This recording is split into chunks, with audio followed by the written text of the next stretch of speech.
لا تحصى قابل احصا و شمارش نیست. شاخصترین نعمتهای خدای متعال برای مسلمانان عنایت کرده: یک، اسلام; دو، قرآن; سه، نبوت و رسالت پیغمبر خاتم; چهار، ایمان; پنجم، ولایت; ششم، امنیت و آرامش. یکی از شاخصترین نعمتهای الهی بر امت مسلمان نعمت امنیت است. برادران، اجازه بفرمایید در همین راستا از تأمین کنندگان امنیت ملی کشور در کشور عزیز ما افغانستان و از تأمین کنندگان امنیت شهری ما در ولایت هرات باستان از حکومت محلی، از تمامی نیروهای امنیتی که در این ایام محرم مخصوصا در روزهای تاسوعا و عاشورا شبانه روز برای تأمین امنیت و عزاداران شبانه روز تلاش میکنند و تلاش کردن تشکر کنیم. خدای متعال انشاءالله به همگان اجر و خیر و سعادت و فلاح دنیا و آخرت عنایت بفرماید.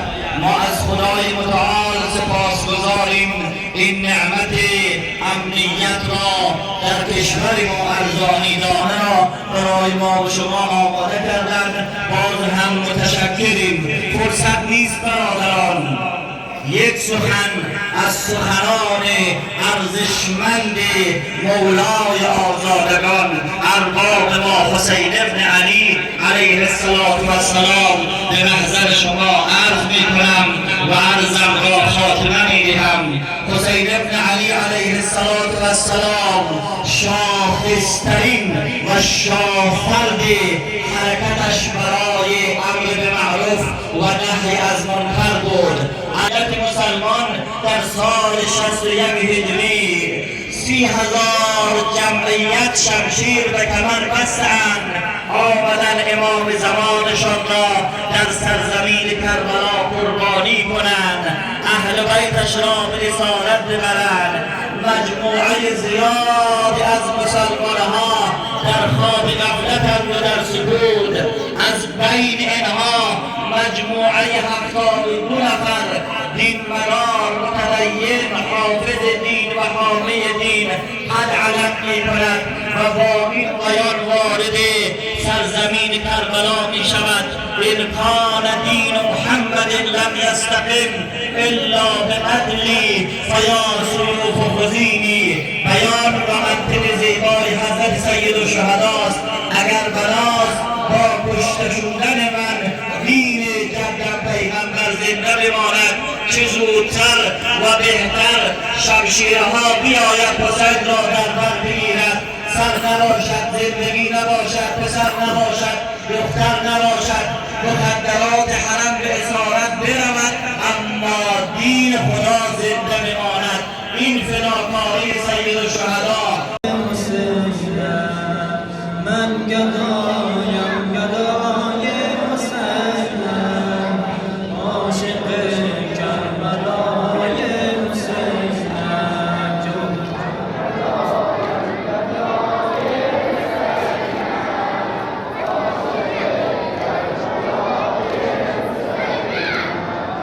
من گدایم گدای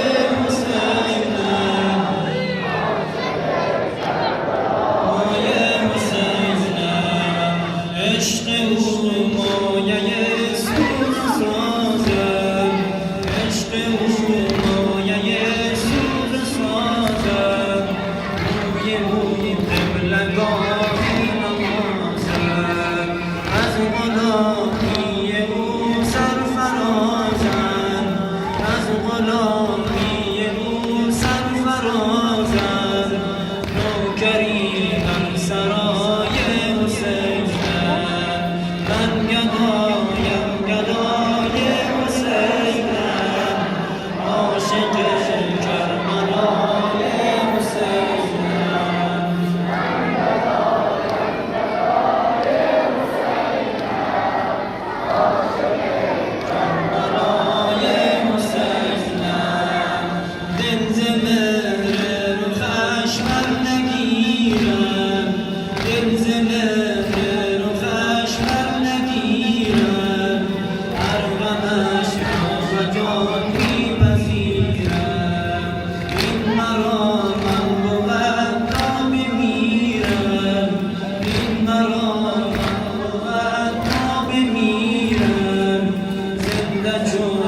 بر